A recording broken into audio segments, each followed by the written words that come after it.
Halo, selamat datang di Perspektif. Terbongkar teman-teman. Gerakan IMF dan juga Bank Dunia untuk serang Indonesia masih berlanjut. Setelah kemarin Gubernur Bank Indonesia yang mundur kemarin ternyata adalah mantan Direktur IMF, ada kabar gila lagi nih. Sri Mulyani, mantan Menteri Keuangan kita, diangkat Bank Dunia. Dia diposisikan sebagai marketing buat nawarin duit ke negara-negara miskin. Ini mencurigakan. Kok bisa pas banget? Sri Mulyani diangkat Bank Dunia setelah Gubernur Bank Indonesia yang katanya antek IMF ini mundur. Nih kira-kira apa lagi nih? Skenario Bank Dunia untuk obok-obok Indonesia. Ini kita kutip dari cnnindonesia.com, ada sebuah kabar yang terbit tanggal 5 Agustus 2026 kemarin nih. Bank Dunia menunjuk Sri Mulyani pimpin pendanaan bagi negara-negara miskin. Ada dua hal yang perlu kita bahas. Yang pertama, ini kenapa tiba-tiba Sri Mulyani mantan Menteri Keuangan Indonesia diangkat Bank Dunia.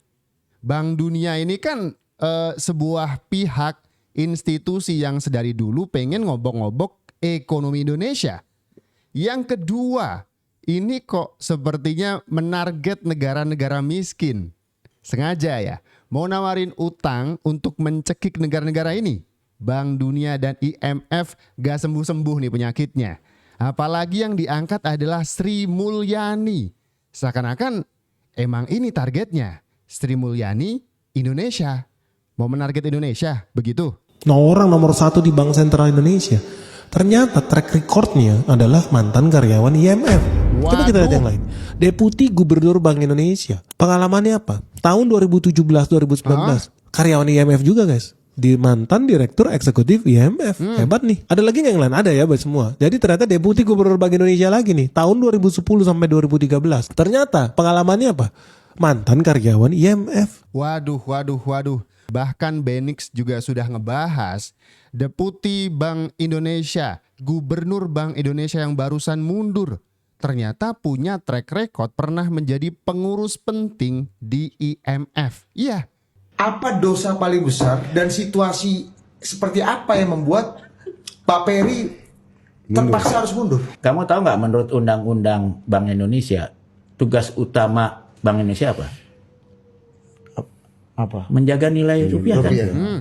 Coba lihat nilai rupiah pada saat Peri naik menjadi Gubernur BI dan sekarang hari ini gimana? Nah ini dia lebih apa kelihatannya. Tapi kan persoalan rupiah kan bukan single factor, Mas Bambang. Iya, tapi kalau menurut undang-undang itu tugas utamanya Bank Sentral adalah Gubernur Bank Sentral. Waduh, ini tuduhan serius. Tapi kok masuk akal?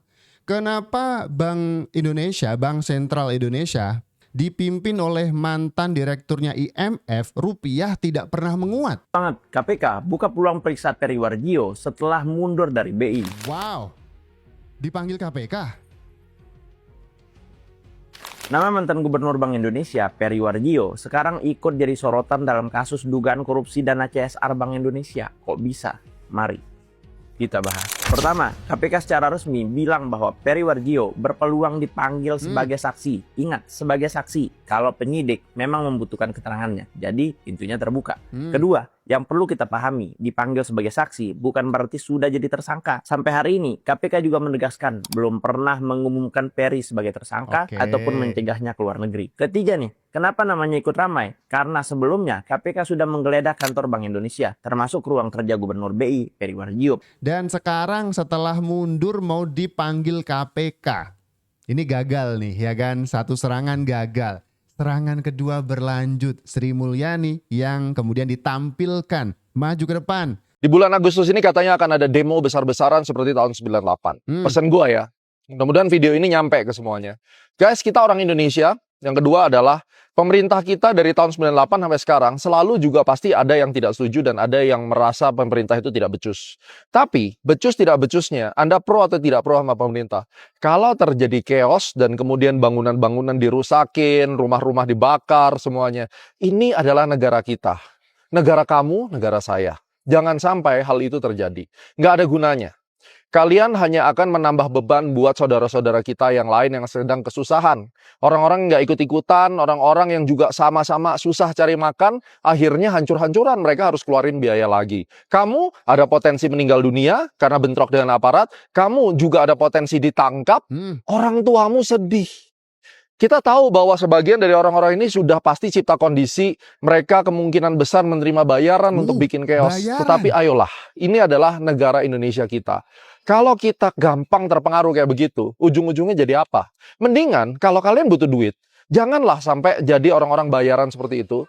Kalau memang tujuannya adalah tidak setuju dengan pemerintahan yang sekarang, pakailah cara-cara yang baik, jangan ikut-ikutan konsep-konsep begini. Tapi kalau duitnya gede gimana dong? Misalnya, tak kasih jabatan nih di Bank Dunia.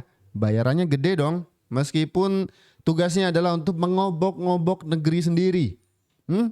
Karena kita mesti agak julid dan nyinyir ke Bank Dunia dan IMF. Kita punya sejarah 98 yang menciptakan krisis adalah karena IMF dan juga Bank Dunia. Jadi mohon maaf nih, apapun gelagat Bank Dunia kita mesti curiga. Dan sekarang Bank Dunia menggunakan orang kita sendiri untuk menjadi tangan kanan mereka. Dan ini ada Gema ya, Profesor Gema yang kemudian ngasih imbauan bentar lagi ada isu yang katanya akan ada chaos, Agustus chaos begitu.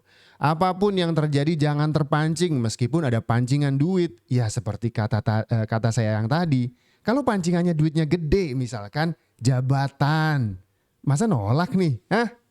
Pernah gak sih kau mikir siapa sebenarnya yang menang dalam perang? Bukan Amerika, bukan Rusia, bukan Eropa. Jawabannya para bankir. Kenapa Iya, begitu? selalu para bankir. Setiap bom, peluru, dan kapal perang semuanya punya harga. Misalnya misil yang mau dibeli TNI AL kita ini, satu misil ini harganya sampai 80 miliar rupiah. Iya, buat sekali tembak doang. Dan waktu uang pajak mulai habis, siapa sih yang jadi sponsor pihak yang berperang? Ya, kalau nggak keluarga Morgan, Warburg, ya Rothschild.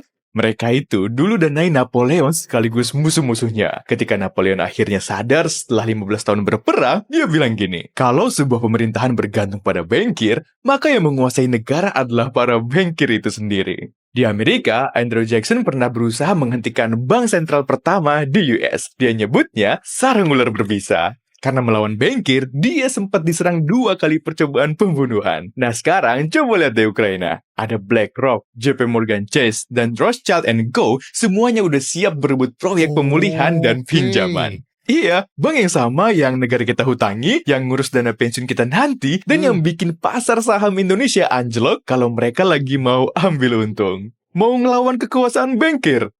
Siap-siap aja deh bernasib seperti mereka. Waduh, ternyata dalam sebuah kerusuhan, negara yang ambruk, pemerintahan yang digulingkan, ada orang-orang yang ngambil untung. Para bankir, para pemilik modal internasional ini nyari untung dari setiap perang terjadi. Dari setiap kerusuhan yang muncul. Dari setiap negara-negara miskin yang butuh bantuan, mereka nyari untung dari situ. Paham sekarang kenapa kita mesti agak waspada ketika IMF, Bank Dunia tiba-tiba mendekat nawarin utang. Tapi sekarang licik ini licik. Mereka menggunakan wajah Indonesia untuk PDKT ke kita. Kita kenal dengan Sri Mulyani, mantan Menteri Keuangan. Dan sekarang jadi marketing utang Bank Dunia untuk negara-negara miskin. Waduh. Bank Dunia memperkirakan bahwa Indonesia akan bubar karena 4 faktor. Pertama, karena diskriminasi. Ada unequal policy. Dan yang kedua yang menyebabkan Indonesia itu terancam pecah gitu. Bahwa mayoritas orang Indonesia ini pendidikannya tidak bermutu, rendah. Sehingga diperlukan tenaga kerja dari luar. Yang ketiga kata Bank Dunia, duit yang beredar di negara ini tidak menyentuh mereka. Karena sistem perbankan itu kalau misalnya mau pinjam, harus punya tanah, sertifikatnya ini. Punya jaminan. Ini apa yang mau dijaminkan? Dia tidak punya apa-apa. Tapi satu yang terakhir. Yang kata Bank Dunia itu yang perlu menjadi refleksi kita di awal tahun 2023 ini dan kita masuk ke tahun politik. Indonesia bisa saja bubar, kata Bank Dunia. Karena orang-orang mayoritas ini Nggak punya tabungan. Waduh, kita inget nggak ini satu berita yang bikin geger dulu tuh, pernah ada sebuah artikel, sebuah berita yang mengatakan Bank Dunia punya prediksi mengerikan untuk Indonesia. Mereka bilang 2030 Indonesia bakal bubar, bakal bangkrut. Tadi kan udah kita bahas nih, orang-orang itu sengaja bikin kita chaos, panik, dan menggulingkan pemerintah. Terjadi perang bahkan kalau perlu ya kan. Karena ada keuntungan yang mau mereka raih. Yang mau mereka timbun cuan-cuannya. Jadi ketika ada berita seperti ini, Indonesia bakal hancur 2030. Jangan ditelan mentah-mentah. Ini pancingan. IMF dan World Bank baru saja dipermalukan oleh Pak Purbaya di markas besarnya sendiri. Kedua raksasa finansial itu memang hobi mendikte negara berkembang. Mereka sengaja menebar hoax bahwa ekonomi Indonesia akan kolaps pada 2026. Namun Pak Purbaya tak terima dan langsung berikan pembalasan paling sadis dalam sejarah Indonesia. Jadi tak lama setelah laporan itu muncul, delegasi khusus Indonesia yang dipimpin Menteri Keuangan langsung terbang ke Washington untuk melabrak bos IMF dan World Bank. Di atas meja perundingan, Pak Purbaya menunjukkan data fundamental ekonomi Indonesia yang tak bisa dibantah. Cadangan devisa tembus 148 miliar dolar. Dan swasembada energi membuat kita kebal dari krisis Timur Tengah. Skakmat taktis ini membuat IMF terpojok dan terpaksa meralat laporan palsunya. Bahkan mereka balik memuji Indonesia sebagai bright spot di tengah kekacauan dunia. Namun Pak Purbaya tak tertipu dengan taktik kotor ini dan balik menampar wajah bos IMF secara langsung. Menteri Keuangan Indonesia itu selain menggagalkan usaha IMF untuk menakuti investor agar kabur dari Indonesia, ia juga mendikte balik raksasa finansial itu dengan menolak mentah-mentah skema utang 514 triliun yang tetap nekat ditawarkan di akhir pertemuan. Tuh, dengerin. Menteri Keuangan kita Pak Purbaya pernah menolak mentah-mentah triliunan rupiah tawaran cuma-cuma dari IMF dan juga Bank Dunia. Kenapa coba? Kenapa? Karena Pak Purbaya pun tahu itu duit, itu jebakan. Dan kita tidak akan terjebak dengan jebakan yang sama untuk kedua kalinya. 98 menjadi pelajaran sejarah penting. Kita mesti tahu tidak semua orang yang mau ngebantu itu ngebantu. Kadang mereka cuma mau nyari untung dari bantuan yang seakan-akan kami adalah malaikat penyelamat. Bukan, mereka penjahat yang sesungguhnya.